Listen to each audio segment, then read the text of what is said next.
Note করে না, শোরের গোশ খাওয়া কি? জোরে বলুন। আর আমি বলে যাচ্ছি সব সময় নয়। মশলাটা ভালো করে শুনুন, এদের চোখ হয়তো নীল হয়ে গেছে। এ কিরাম মৌলবী রে, সারা জীবন শুনে আইলুম শোরের গোশ খাওয়া হারাম, আর ইয়ে বলছে সব সময় নয়। ইয়েস, এই বাবু ভালো করে মশলাটা ক্লিয়ার করছি, শোনো। আপনি এমন জায়গায় গিয়েছেন 4 দিন আপনার কিছু খাওয়া হয়নি, এবার আপনি মরে যাবেন। আপনার সামনে শোরের গোশ ছাড়া দ্বিতীয় কোনো অপশন নাই।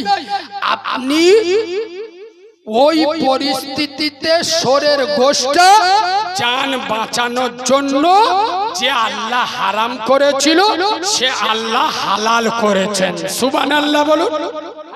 কোন ঢোলার মুসলমান, মতিলালের মুসলমান যদি শোরের গোশ না খেয়ে মারা যায়, আমি মরে যাই যাব কিন্তু শোরের গোশ খাবো না, আমি একজন মুসলমানের বাচ্চা, নবীর উম্মত, আমার জীবন চলে যাবে কিন্তু আমি শোরের গোশ খাবো না। আমি চ্যালেঞ্জের সাথে বলে যাচ্ছি, যতক্ষণ আছি সামনে কথা বলবে, খোদার কসম ও যদি শোরের গোশ না খেয়ে মরে যায় আত্মহত্যার গুনাহ হবে। কিসের গুনাহ হবে? আত্মহত্যার। কেন? জানটা দিয়েছিল কে? আরে কথা বলে না আল্লাহ। সেই আল্লাহ জান বাঁচানোর জন্য হালাল করেছে, তোরকে পাকামি মারাতি বললো।